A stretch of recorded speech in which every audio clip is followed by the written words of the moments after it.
Oi, chuchus lindos, estudiosos que estão aqui para mais uma aula desse paraíso da gramática.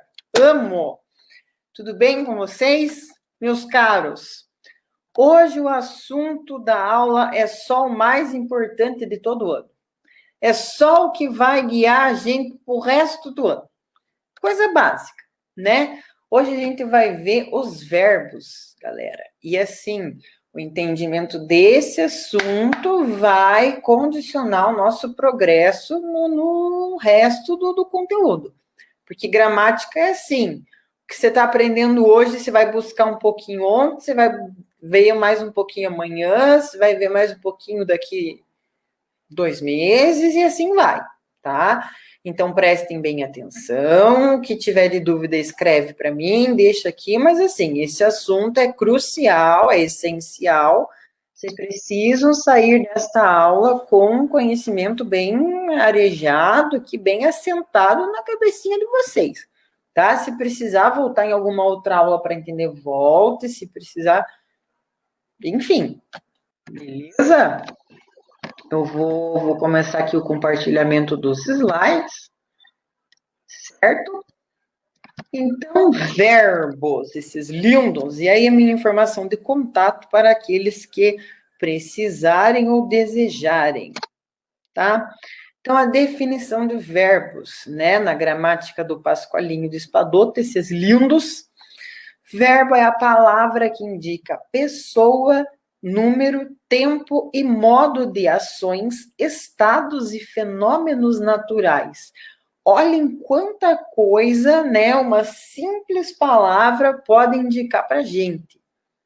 Muita informação carregada. Por isso que os verbos, eles são tão importantes. O entendimento dele vai condicionar aí o entendimento de todo o resto. Então, muito importante ter o estudo dos verbos bem claro aí na mente de vocês.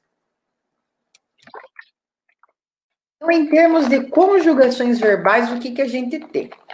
A gente tem a primeira conjugação, que são os verbos terminados em ar, a segunda, os verbos terminados em er, e a terceira, os verbos terminados em ir, tá? Então, andar, comprar, lavar, né, em er, vender, ler, desenvolver, em ir, excluir, iludir, ferir, e assim vai, tá? Então, temos essas três conjugações.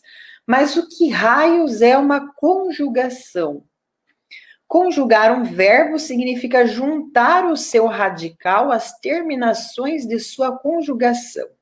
Aí, se você não lembra o que é radical, você vai precisar voltar naquela aula de processos de formação de palavras, que lá eu pego alguns exemplos com verbos, esses lindos, entendeu?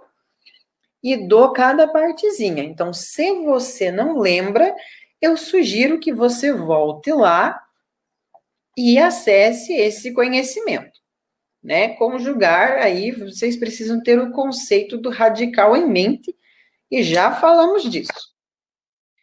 Flexões verbais. Então, o verbo, ele aí vai sofrer flexões, porque, como a gente falou, ele indica um montão de coisa.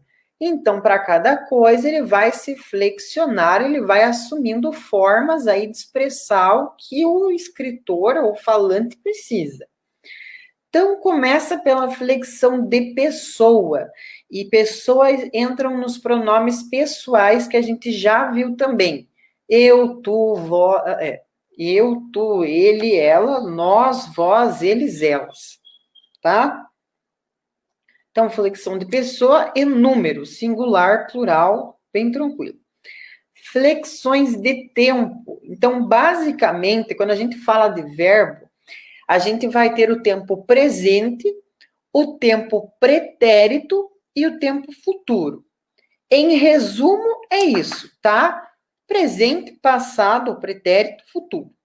Em termos de verbo, em termos de tempo, é isso aí que a gente tem.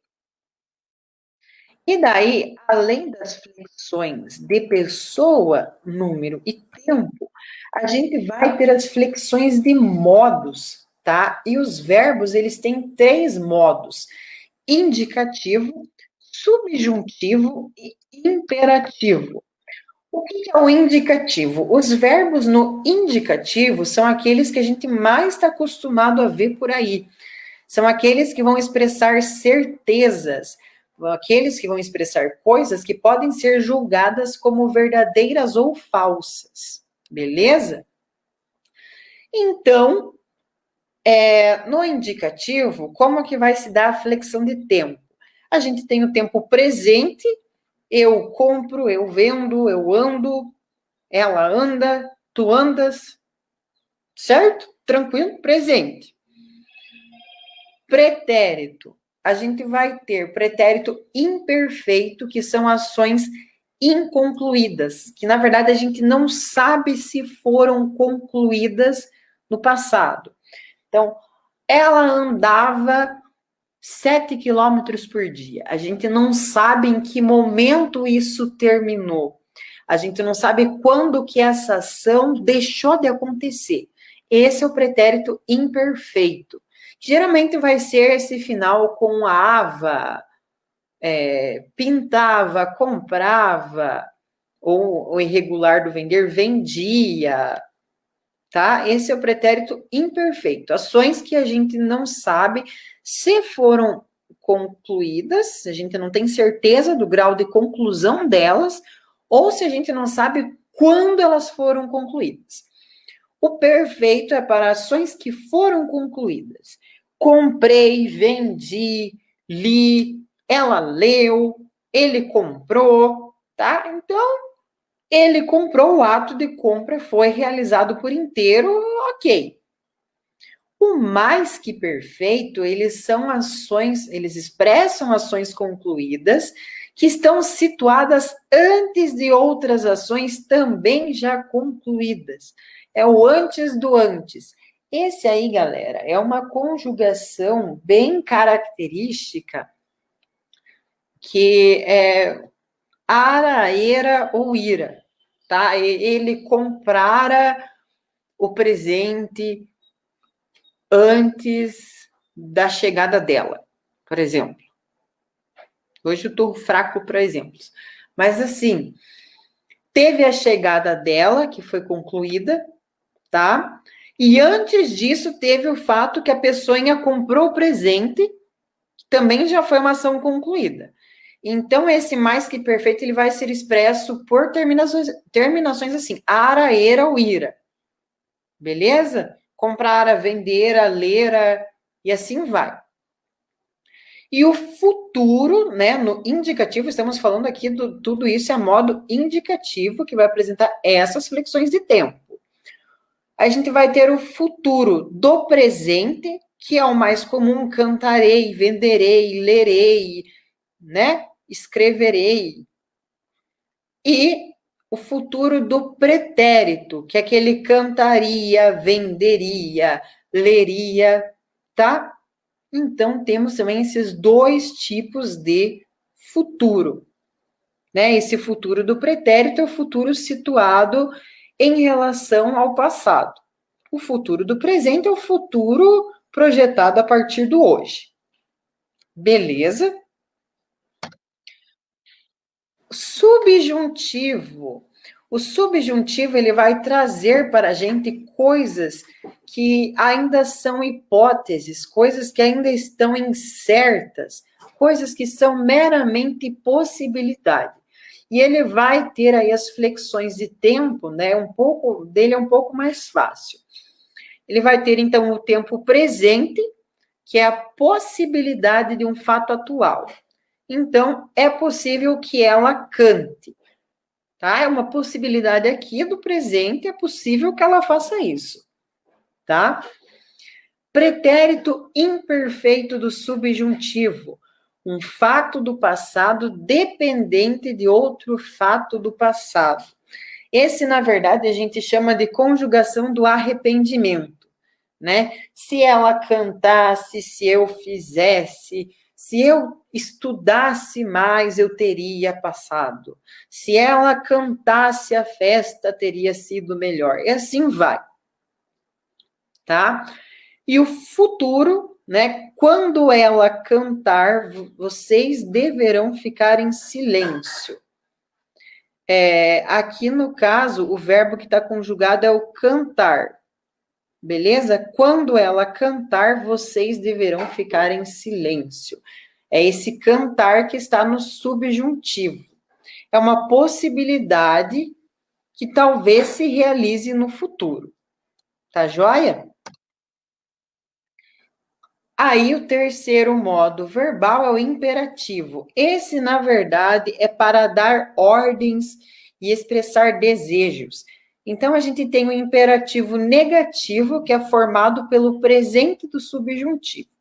Aí, se você não lembra o que é presente do subjuntivo, você volta aqui, beleza? Você consulta uma gramática, pode também pesquisar, não tem problema. Isso é uma coisa que vocês vão ter que trabalhar.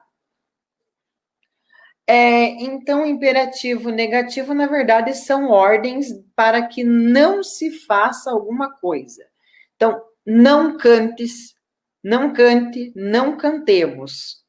O imperativo afirmativo é a expressão de ordens e desejos que devem ser realizados, né?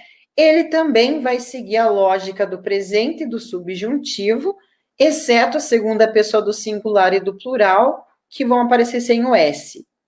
Então, em vez de cantas tu, é canta tu, ou só canta. Cante você, ou cante, e o resto igual o presente do subjuntivo. Cantemos nós, ou cantemos, cantai vós, cantem vocês, né, ou cantem só.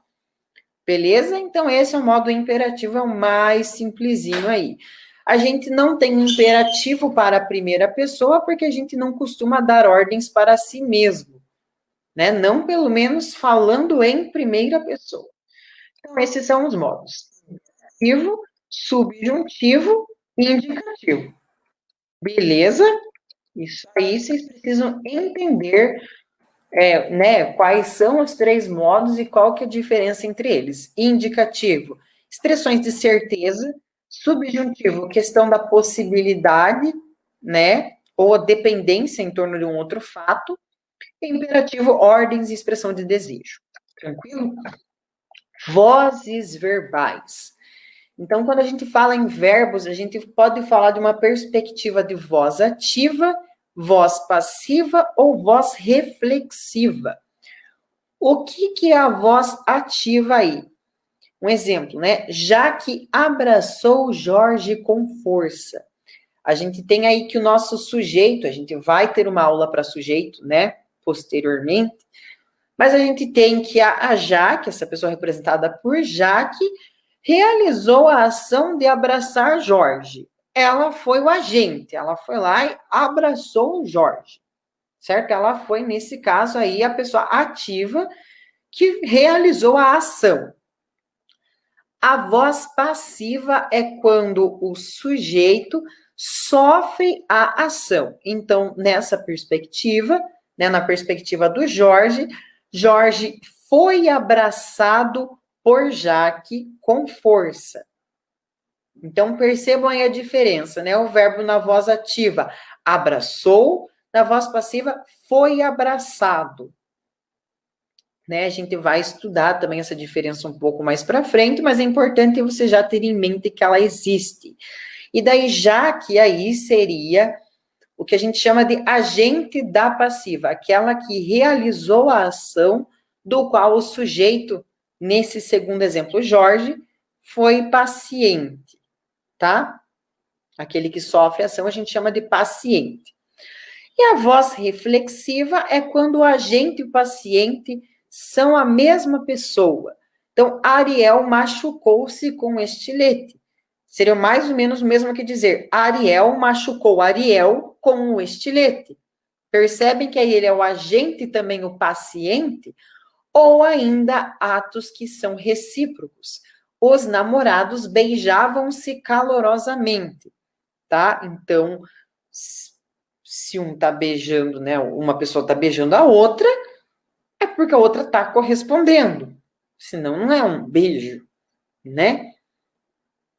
Certinho a questão das vozes? Formas nominais do verbo, esse também é bem importante ter na cabeça. Infinitivo é o que a gente chama da forma pura do verbo, né? Alguns gramáticos até falam em o nome do verbo. Então, andar, vender, excluir. Gerúndio, andando, vendendo, excluindo. Inclusive, a gente até fala que tem o fenômeno do gerundismo, né? Que se tornou característico de certo público que realiza ligações, né? Eu vou estar transferindo sua ligação para taranã, taranã, né? Enquanto podia ser dito, vou transferir. Mas esse grupo de pessoas aí tem a escolha pelo vou estar transferindo, vou estar fazendo, vou estar operando, vou estar cancelando, né? O gerúndio é esse andando, vendendo, excluindo, ando, endo, indo, tá? Particípio é o ado, edo, ido, andado, vendido, excluído, né? E por que a gente chama das formas nominais do verbo? Porque da forma que eles estão, eles podem assumir o papel daquelas classes que a gente viu, as classes nominais. Substantivo, adjetivo e também ali um exemplo de advérbio, tá? Então, andar, por exemplo, você pode dizer o andar dele era apressado. E andar nessa frase vai ter um papel de substantivo, certo? Uma classe nominal.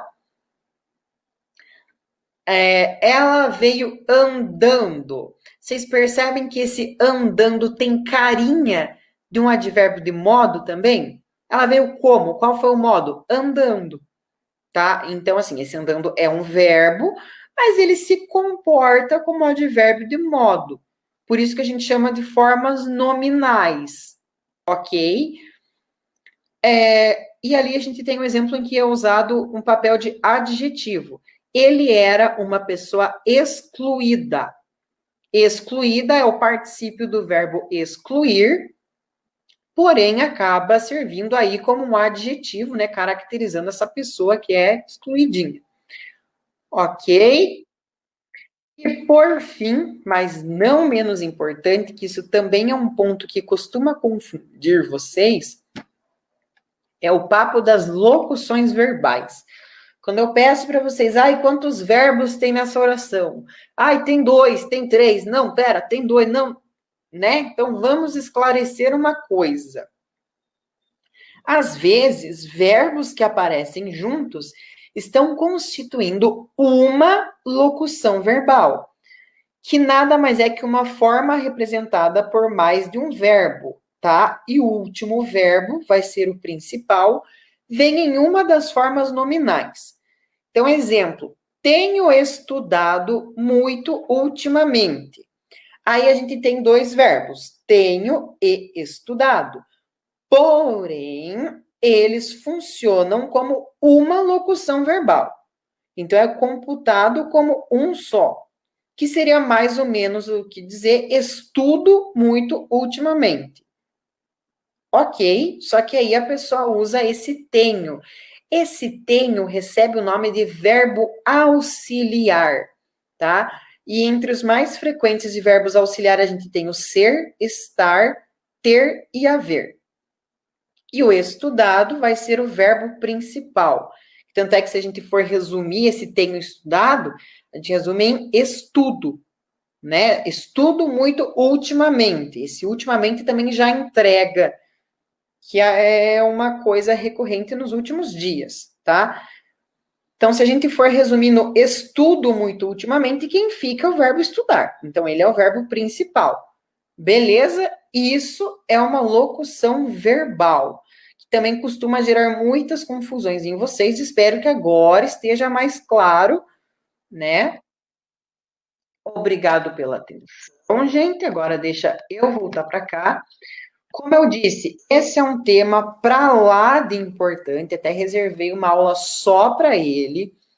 Ai, fiquei com dúvida em tal conceito. Volta na aula, volta no slide, pode me contatar também, volta em outra aula.